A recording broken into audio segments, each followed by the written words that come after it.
Welcome to the Deep Dive.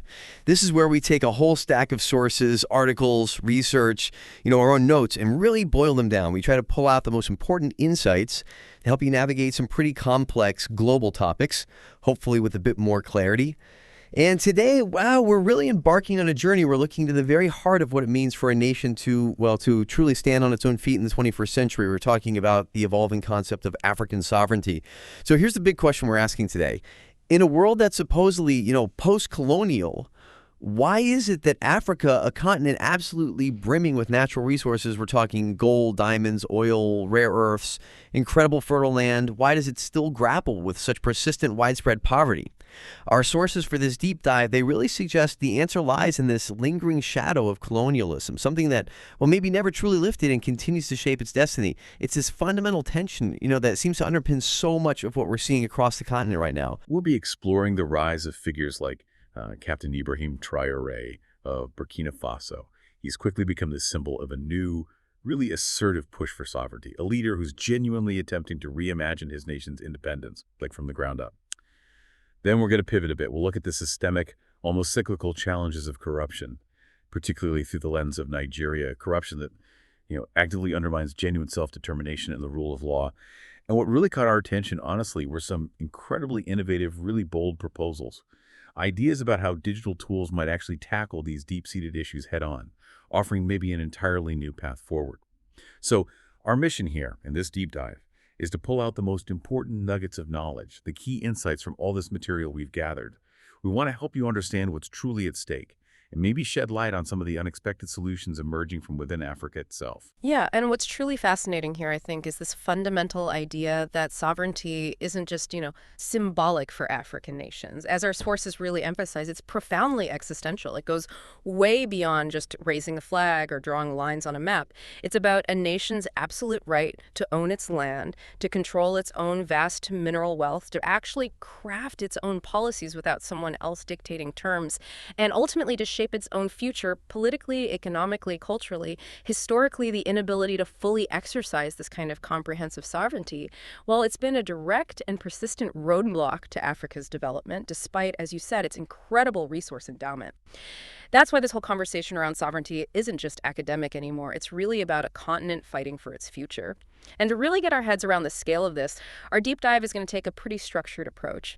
We'll kick off by looking at the very specific, tangible actions being taken in Burkina Faso under Captain Traoré's leadership, trying to understand how his government is actively working to break those old chains. Then we'll shift focus to that pervasive, deeply entrenched problem of corruption in Nigeria. We need to analyze its many forms and, frankly, its devastating impacts on governance and just daily life. And finally, we'll examine this range of really innovative digital solutions that are being proposed, solutions that could potentially fundamentally reshape governance and anti-corruption efforts right across the continent. Because these topics, they might seem separate, but they're actually deeply interconnected. External neocolonialism, it often thrives where internal institutions are weak, maybe compromised by corruption.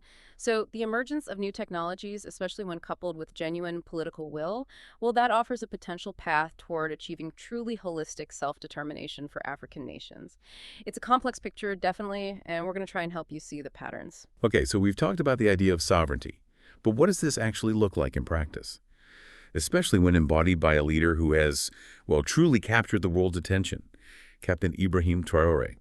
He's been described, as you mentioned, as a new voice for African sovereignty and, for millions of young Africans, genuinely a beacon of hope.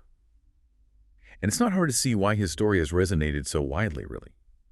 He came to power, as the sources note, in a coup back in September 2022, and he became the world's youngest head of state at just 37. When you first encounter him, maybe through his speeches or interviews, what immediately jumps out is, his remarkable articulation and the sheer intellectual weight behind his message. Our source material really highlights this, noting he's a leader attempting to reimagine African sovereignty from the ground up. So he's not just talking the talk, he seems to be actively working to redefine what it means for an African nation to be truly independent, truly self-determined, not just on paper, but in tangible economic and social terms for his people. And this ambition, it naturally draws comparisons, doesn't it? To Burkina Faso's own revolutionary icon, Thomas Sankara, often called Africa's Che Guevara. Traoré openly embraces this legacy. He's actively trying to revive Sankara's progressive and popular revolution ideology.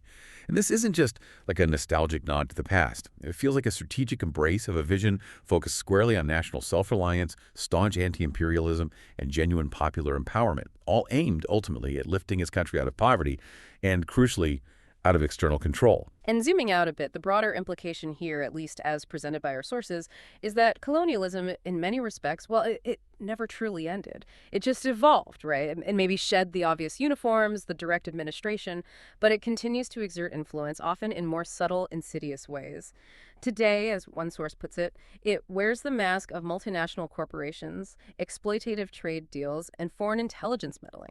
And this point is absolutely critical because it directly helps explain that profound paradox we talked about earlier.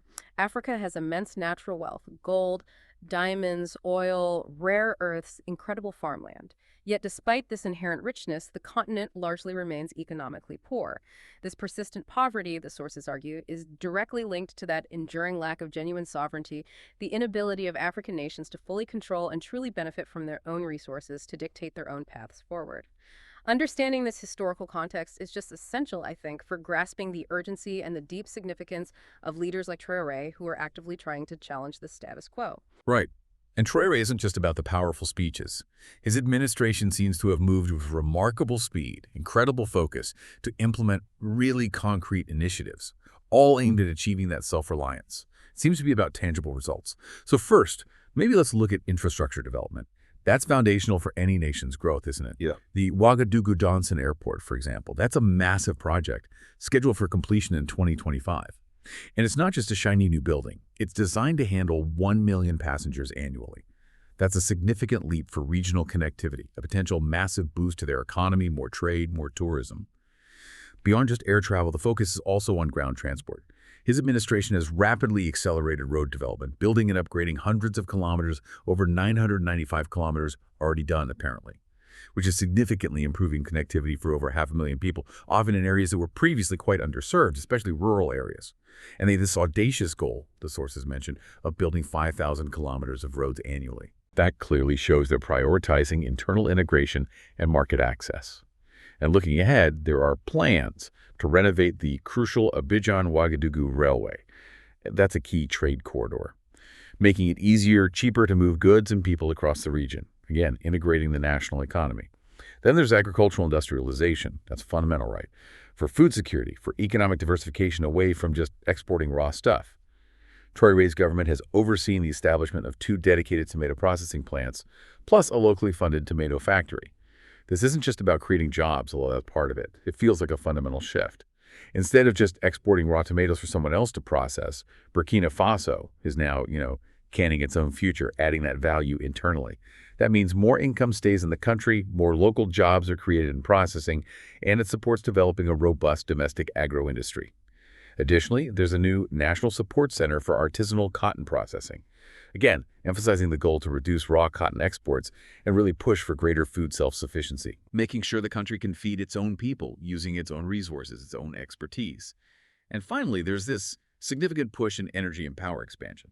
Access to reliable energy, well, that's the bedrock of industrialization, isn't it? A 25-megawatt Donson solar farm, complete with battery storage, is being built near the new airport, funded by a substantial $45.7 million loan from China, interestingly. This really demonstrates a strategic shift, maybe, in partnerships away from traditional Western funders, and a clear commitment to sustainable energy. And complementing this, there's a 30-megawatt Nagriongo solar plant already contributing clean energy to the national grid. These energy projects are absolutely vital for powering the very industries and infrastructure Traoré is trying to build, reducing reliance on fossil fuels and providing stable, affordable power to communities and businesses alike. And that does raise an important question. How do these really ambitious projects truly contribute to Burkina Faso's economic independence? And, more broadly, to adding value within the country? The philosophy behind them seems clear, right? To strategically move away from just being a supplier of raw materials. Instead, to process, produce, and benefit internally from its own resources. Our source material highlights several pretty bold economic reforms that seem to align with this vision. For instance, there's been that significant 30% cut in ministerial and parliamentary salaries. Now, that's not just symbolic, is it? It aims to narrow those often huge income gaps in society, maybe foster a sense of shared sacrifice, counter the perception of elite privilege, while at the same time boosting morale among the general civil service, who conversely got a notable 50% wage increase. It seems to be about making governance feel a bit more equitable. And if you look at the economic indicators, well, the country's GDP has shown some pretty impressive growth. It's increased from about $18.8 billion in 2022 to an estimated $22.1 billion by early 2025. This economic progress is also strongly reflected, apparently, in poverty reduction, which has sharply declined from, well, a staggering 83% back in 1990 to around 27.7% in 2023. And analysts are projecting, believe it or not, an impressive average annual GDP growth of 8% between 2025 and 2043, which, if it happens, could potentially lift over 2.4 million people out of poverty. These aren't small numbers. They represent potentially fundamental shifts in the economic landscape for a nation often seen as one of the world's poorest. Now, there's also this interesting, sometimes debated narrative around debt. While some online claims suggest Traoré somehow eliminated the country's $5.6 billion external debt, these remain, well, unverified by our sources, so we should probably approach those with a bit of caution. However, what is clear from the material is his administration's public rejection of conditional loans from traditional institutions like the IMF and the World Bank. They seem to view them as tools of neocolonialism, imposing unfavorable terms. It is worth noting, though, that Burkina Faso apparently still received a $100.4 million World Bank grant in 2024, so it indicates maybe a complex, evolving relationship with international finance. But the overarching goal, it seems, remains to escape that cyclical debt trap that often shackles developing nations, to truly own their economic destiny, even if it means navigating these relationships quite selectively. And that desire for economic autonomy, it seems to extend directly to Traoré's really aggressive stance against multinational corporations, particularly in the critical gold sector. Gold is absolutely central to Burkina Faso's economy. It contributes a substantial 16% of its GDP and accounts for over 80% of its exports. That's huge. For a long time, foreign companies largely controlled this vital resource, extracting it, often refining it elsewhere, meaning, much of the value was lost to the country itself. But Traoré's administration seems to be changing that narrative dramatically. They've moved to nationalize key gold mines, taking over the Bangu and Wanya mines, which were formerly run by Endeavour Mining, a London-listed company. And the plan apparently is even more ambitious. 5 more assets are slated for nationalization by June 2025, all to be managed through the state-owned company, Sopalmimam. This is a really clear signal of intent, isn't it? The state intends to be a direct primary player in its most lucrative industry, not just a passive recipient of royalties. And further cementing this control is the new July 2024 mining code. This isn't just a minor adjustment. It seems like a sweeping reform designed to fundamentally shift control. It mandates that foreign companies operating in Burkina Faso must transfer a significant chunk of their ownership, between 15% and 30%, directly to the state. On top of that, these companies are now required to contribute to a national gold reserve and, crucially, to provide comprehensive workforce training for Burkinabe nationals. Ensure that local people gain the skills, the expertise needed to manage these complex operations themselves. That feels like it's about building local capacity, reducing dependency in the long run. And in a powerful symbolic move, but also an economic one, Burkina Faso opened its very first national gold refinery in November 2023. This refinery boasts a substantial processing capacity, 150 tons per year. Traoré himself really encapsulated the sentiment behind this move. He stated directly, and I quote, "We will no longer be refining our gold abroad." That means more value addition, more jobs in processing and refinement, and crucially, more revenue stays within Burkina Faso itself, rather than flowing out to international markets for the final refined product. It's a real statement of self-sufficiency. And lastly, there's the Mining Fund for Local Development, the FMDL. Since 2019, over $307 million has apparently been dispersed from this fund to hundreds of communes across the country, primarily meant for social infrastructure projects. However, under Traoré, some of these funds have recently been strategically redirected towards urgent counterinsurgency efforts, which highlights that dual, often competing challenge of national development and immediate security needs, especially given the ongoing internal conflicts. Yeah, what really stands out here is the absolutely unambiguous message being sent. African governments are no longer bystanders to foreign resource extraction. This represents a profound shift in those power dynamics, actively challenging the traditional model where, raw materials are extracted with minimal local benefit flowing back. Our source material even draws an analogy to the Gulf countries, suggesting that for truly win-win resource extraction models, the contracts should be drafted not in Paris or London, but in Riyadh and Doha. Yeah. This implies a desire for full sovereign control over the terms of engagement, ensuring that the wealth generated from natural resources primarily benefits the nation and its people first. It's a really bold claim to economic self-determination, however, and this is important. It's also crucial to acknowledge the challenges and, yes, the criticisms that accompany such bold moves. These resource nationalist policies, they're not without their complexities, their potential downsides. For instance, that Australian firm, Sarma Resources, has already initiated arbitration proceedings after losing its exploration license. That indicates these takeovers can lead to international disputes, legal battles, Yep. which can be costly, drag on for years.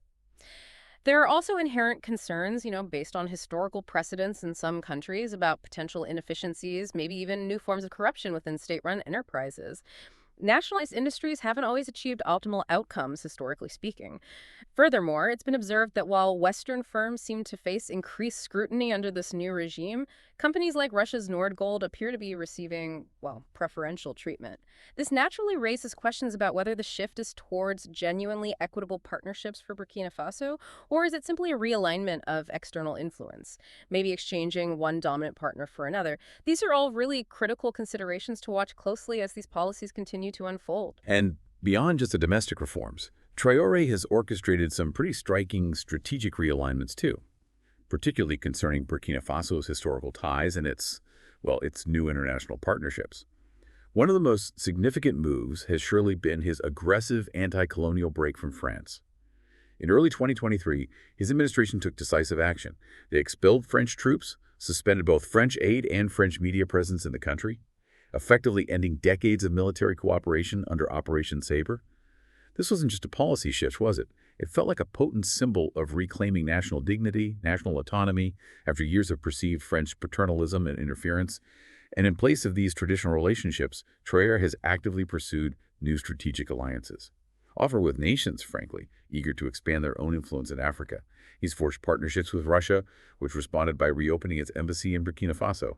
Russia is offering significant military support in the fight against insurgents and has even pledged to build a nuclear power plant that's a substantial long-term commitment, signaling deep growing engagement. Beyond Russia, Burkina Faso is also strengthening ties with China, a major infrastructure and economic partner for many African nations, of course, and even, interestingly, North Korea.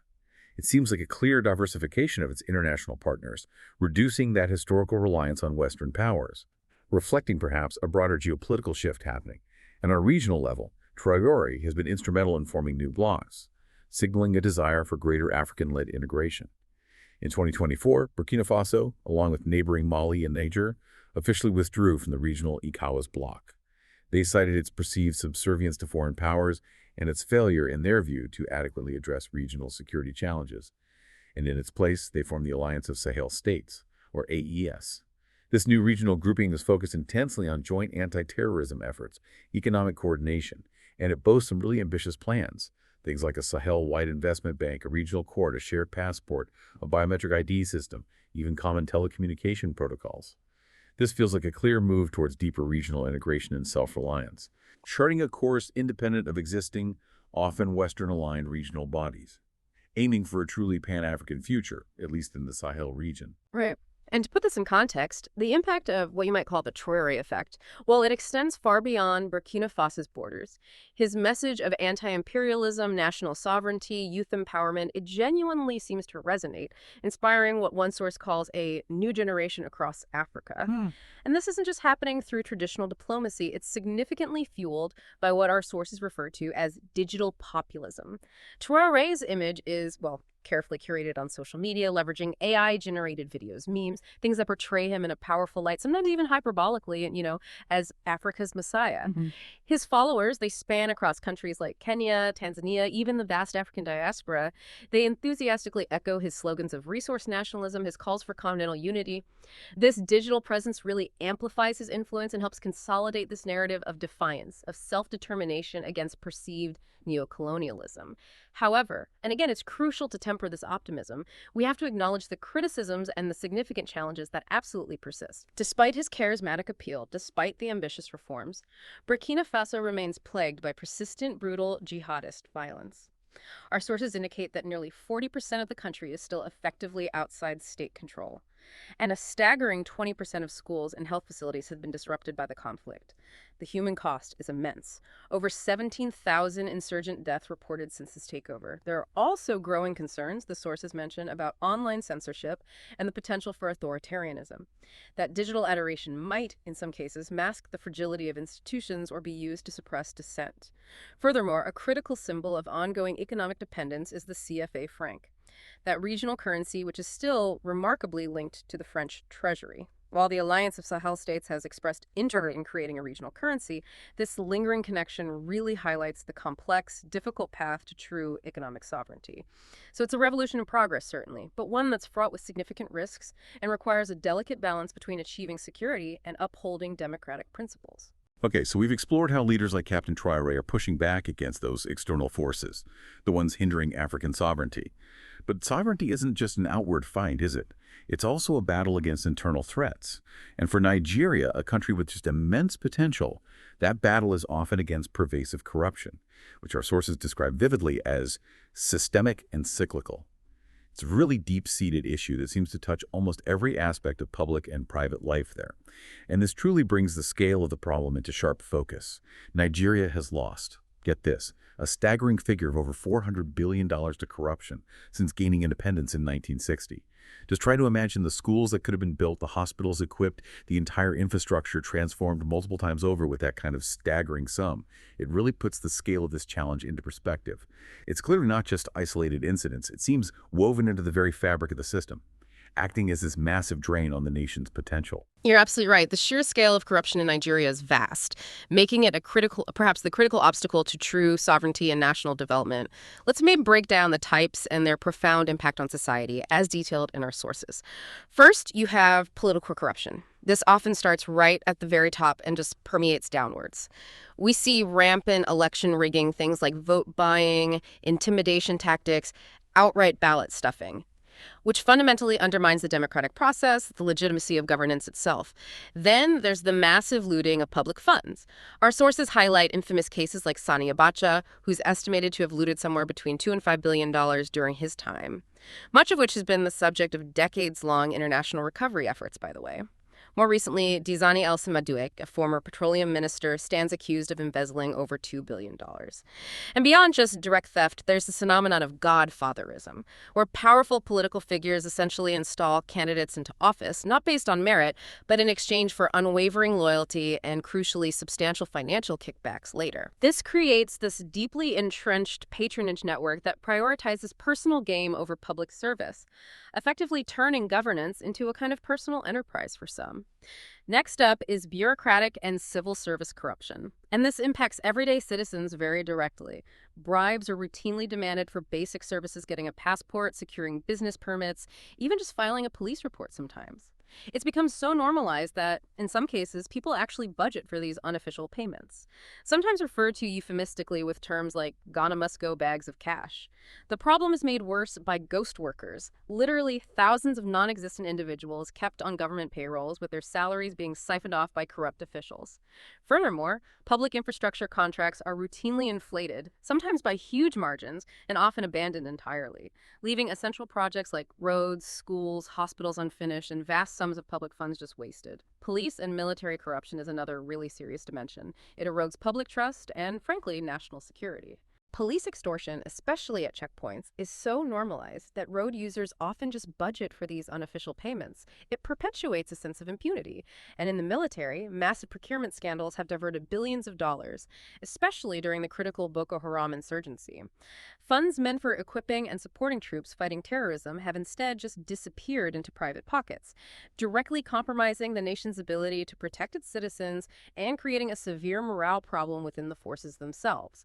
The oil sector, of course, is a major source of revenue for Nigeria, but it's also a huge arena for corruption. Over $10 billion annually is estimated to be lost just to oil theft and the underreporting of production. That's a staggering sum that could otherwise fund vital public services like education and healthcare. Furthermore, fraudulent fuel subsidy scams have seen billions paid out to phantom companies for fuel that was never even supplied, or for subsidies that were illegally claimed, distorting the market and enriching a corrupt few at the expense of the entire population. Judiciary corruption is particularly insidious because it severely undermines the rule of law itself. Judges can apparently be bribed to delay or dismiss cases, particularly those involving powerful elites.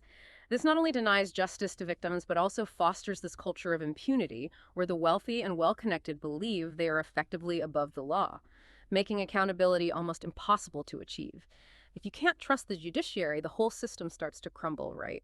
And in the business and private sector, there's this 10% culture kickbacks, commissions. It's described as a normalized expectation in many deals, driving up costs for consumers and stifling legitimate competition. Rampant tax evasion, often facilitated by collusion between tax officials and firms, further deprives the state of desperately needed revenue for public investment, perpetuating that cycle of underdevelopment. The international dimension of this corruption is also really significant. A lot of illicit funds acquired through corrupt practices end up being laundered through foreign banks. Switzerland, the UK, the UAE are frequently cited as destinations. Nigerian politicians and elites are known to be frequent buyers of luxury real estate in global hubs like London and Dubai, often using funds of, let's say, questionable origin. This international network actually enables and perpetuates the cycle of corruption by providing these safe havens for stolen wealth, making it incredibly difficult to recover those assets later. Now, in terms of anti-corruption efforts, Nigeria has established institutions like the EFCC, the Economic and Financial Crimes Commission, and the ICPC, the Independent Corrupt Practices Commission. However, these bodies face inherent challenges. Things like selective prosecution, maybe targeting opponents while protecting allies, political interference is common, and often weak judicial follow-through, leading to relatively few high-profile convictions despite numerous arrests and investigations. There has been some progress, though, it's fair to say. Things like the introduction of a whistleblower policy, which offers rewards for reporting major fraud, and digital reforms like the Treasury Single Account, TSA, which have improved transparency in public finance management by consolidating government funds into a single account. That has made a difference. But despite these efforts, Nigeria's ranking on Transparency International's Corruption Perceptions Index really reflects the persistent problem. In 2024, Nigeria ranked a low 145 out of 180 countries, identifying it as one of the most corrupt large economies globally. And public perception mirrors this reality. An Afrobarometer survey in 2022 found that a staggering 85% of Nigerians believe government officials are corrupt. This just highlights how deeply entrenched corruption is, perpetuated by weak institutions, widespread impunity, and these ingrained patronage networks, making it a formidable internal barrier to achieving genuine national sovereignty and progress. Wow. It's incredibly clear that the challenges faced by nations like Burkina Faso, especially those external pressures we discussed, and then this deep-seated internal corruption within Nigeria, they're just immense. But what does this all mean for the future? What kind of solutions are genuinely possible? Our sources propose a really bold vision here. The idea that ending corruption, building genuine sovereignty, isn't just about political will, though that's undeniably crucial, of course. It's fundamentally about systemic change. And crucially, about leveraging technology to enable that change on an unprecedented scale. Imagine this, Nigeria becoming 99% corruption-free. I mean, it sounds almost utopian, doesn't it? But the sources suggest this isn't just some pipe dream. They argue it's actually achievable. Through radical systemic restructuring and the powerful mobilization of its global diaspora. And they point to real-world examples like Rwanda's post-genocide transformation, Estonia's incredible digital governance success, Singapore's relentless decades-long fight against corruption as proof that such transformations are indeed possible. So, how might this ambitious blueprint for democratic transformation, for anti-corruption, actually work in practice? Well, the how of this transformation, it fundamentally starts with recognizing that corruption, especially in the Nigerian context, isn't just a collection of bad apples, or isolated acts of theft. It is, as our sources describe it, a sophisticated machine, a kind of loop of incentives, fears, and normalized theft that has become deeply embedded in the system itself. So breaking this cycle requires a really comprehensive approach, acting simultaneously at every single level of governance, from the very top, the presidency, right down to the lowest civil servant. It's a systemic problem, and it absolutely demands systemic, not just symptomatic, solutions. And technology is identified as the absolute cornerstone of building a corruption-free Nigeria, ushering in an era of what they call digital governance. The core proposal is to digitize virtually all payments and services. Think licenses, taxes, permits, school fees, even fines. This removes that human element where bribes can be demanded or solicited. It introduces transparency, traceability into every transaction. Crucially, it involves expanding the Treasury Single Account, TSA system, which has already shown some promise in consolidating government funds, expanding it to every single level of government. ensuring all public funds flow through transparent digital channels, making diversion much, much harder. And to enhance this, blockchain technology is proposed for critical functions. Things like public procurement, tracking oil revenues, managing land registries, even handling pensions. Think of blockchain as this unchangeable, publicly verifiable digital ledger. The immutability of blockchain means once a record is on it, it cannot be altered or deleted, creating an undeniable audit trail that makes it incredibly difficult to divert funds or manipulate records secretly. Furthermore, integrating AI auditing agents, essentially smart computer programs, could flag unusual transactions or patterns in real time, acting as an automated watchdog, identifying potential fraud before it even escalates. The Estonia example is particularly illustrative here. 99% of their government services are online. This shows that Nigeria could potentially leapfrog traditional slow development paths by embracing mobile-first, open-source digital solutions, effectively building a new, trusted digital infrastructure that bypasses those old, often corrupt systems. Now, hand in hand with technology is this concept of radical and relentless transparency. This means sunlight on absolutely everything. Public asset registers for politicians, judges, top civil servants are seen as crucial, demanding declarations both before and after their tenure to expose any illicit enrichment.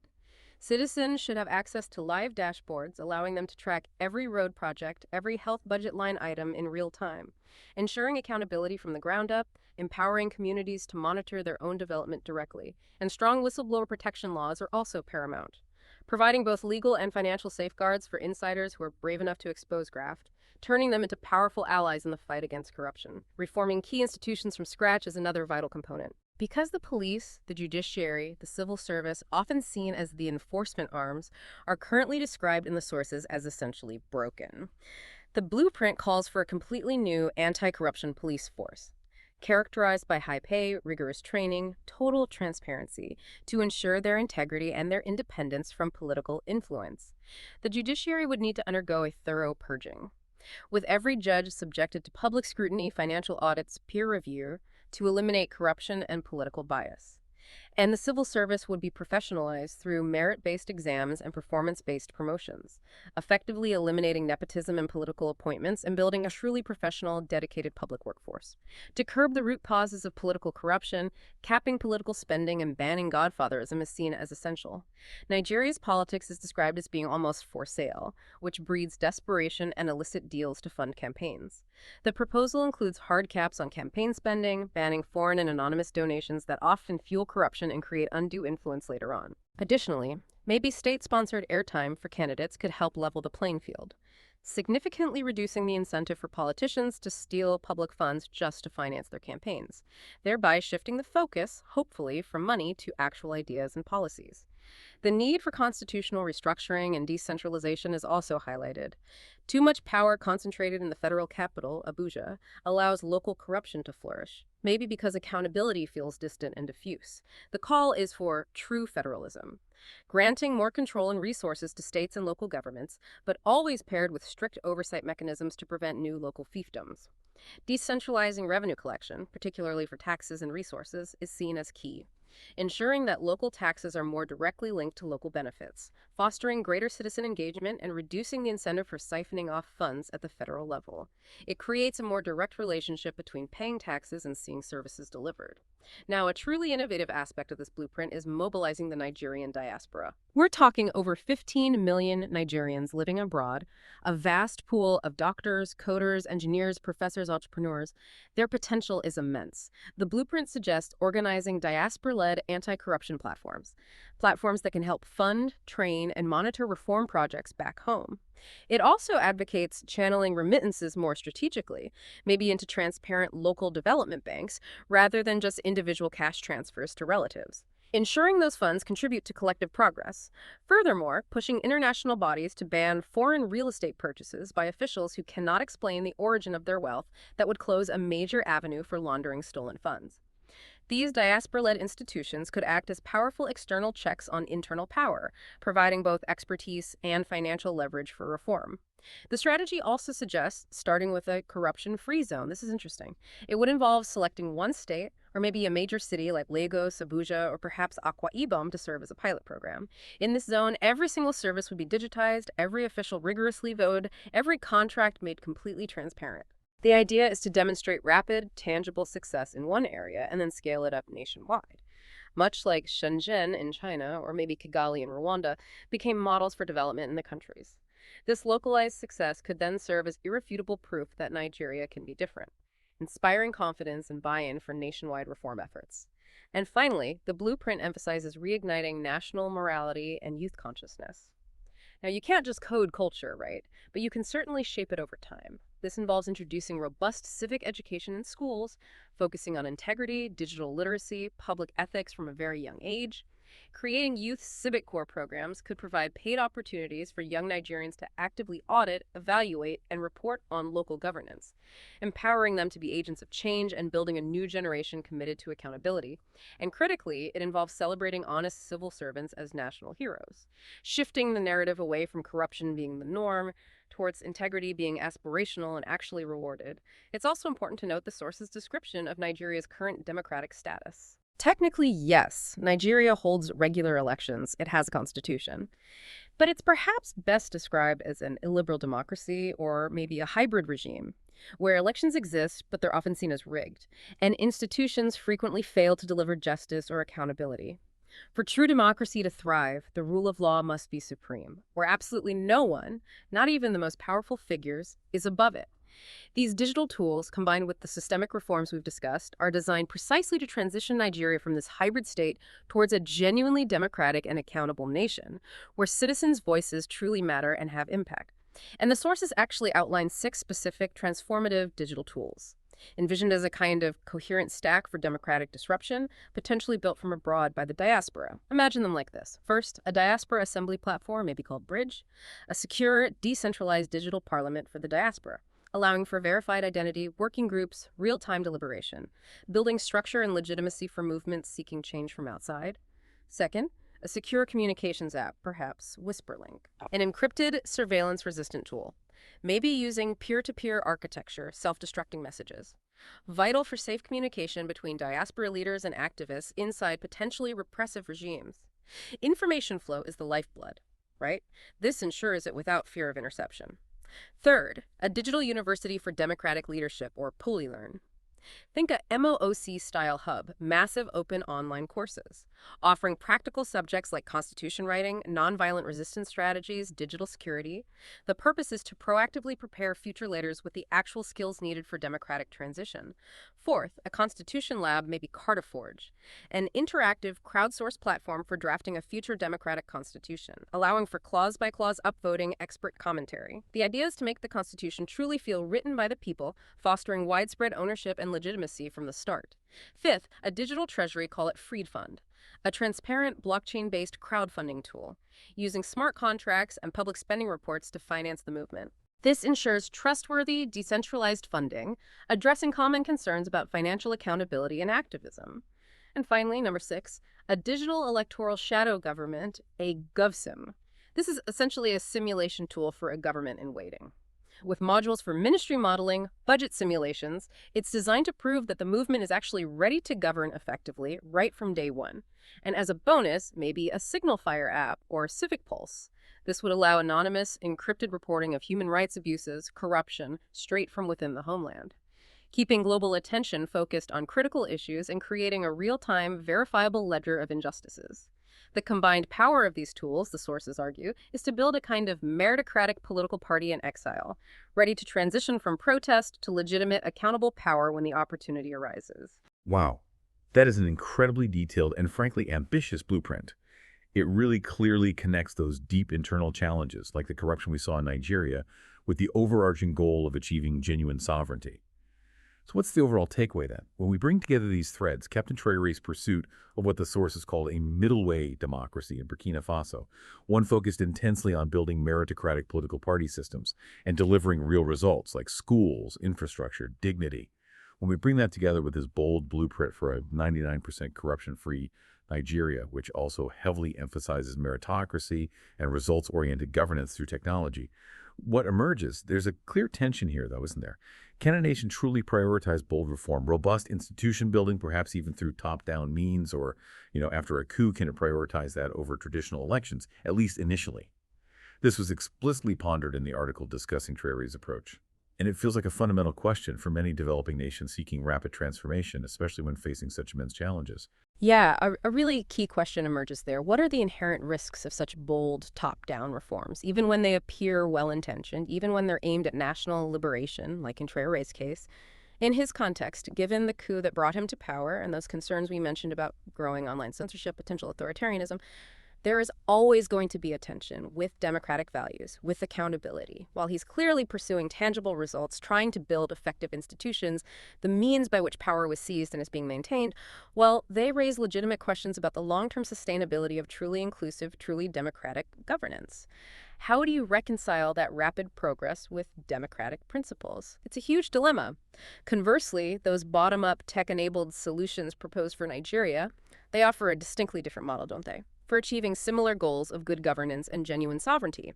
By empowering the diaspora, emphasizing radical transparency through digital tools, focusing on systemic, decentralized reforms, this approach attempts to build legitimacy and accountability from the ground up. Rather than relying primarily on a singular, charismatic leader, it's a model that, if it were successful, could potentially offer a blueprint for democratic transformation that mitigates some of those risks associated with top-down, strongman rule by effectively building a parallel, more transparent system alongside, or perhaps eventually replacing the old one. And we absolutely must consider the stark realities of external pressures, which make these internal battles even more complex, even harder. The alleged assassination attempts on Captain Traoré by French intelligence, for example, if true, they serve as a potent, frankly chilling example of the intense external pressures African leaders can face when they dare to challenge entrenched neocolonial norms. This really underscores why, as our sources state, for Africa to truly rise, what it needs isn't charity. It's not lectures from former colonial powers. It needs respect. It needs fair trade agreements that aren't exploitative. And it needs simply, as one source put it, room to breathe, the space, the autonomy to chart its own course without constant foreign interference. Understanding these complex, multi-layered dynamics is just crucial, I think. Allowing you, the listener, to grasp the nuances of governance beyond the simple headlines and to appreciate the monumental challenges, but also the incredible opportunities these nations confront as they assert their agency on the world stage. What an incredible deep dive this has been, really. We've journeyed from that bold, assertive quest for external sovereignty in Burkina Faso under Captain Ibrahim Traoré, examining his ambitious infrastructure projects, his aggressive stance against multinationals, his strategic shift in alliances. We then pivoted to that equally vital internal battle for sovereignty, dissecting the systemic, cyclical, just staggering problem of corruption in Nigeria and its devastating impact. And finally, we explored a truly audacious vision, that digital blueprint for democratic transformation and anti-corruption, leveraging technology and the global diaspora to fundamentally reimagine governance itself. This deep dive has really shown us, I think, that African sovereignty isn't just being talked about anymore. It's actively being redefined, not merely in political terms, but economically, culturally, institutionally. The innovative thinking around governance models and the sheer potential of digital tools to disrupt those old entrenched systems.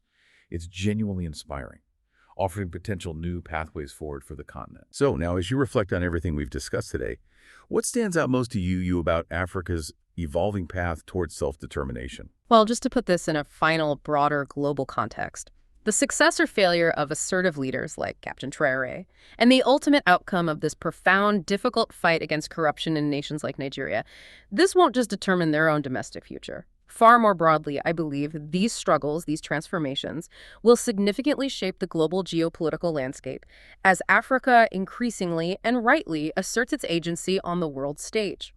The world, in turn, really has a choice. It can either listen respectfully to these evolving demands for true partnership, for genuine autonomy, or it risks being left behind by this new, undeniable era of assertive African leadership that is determined to define its own destiny. A truly powerful thought to end on.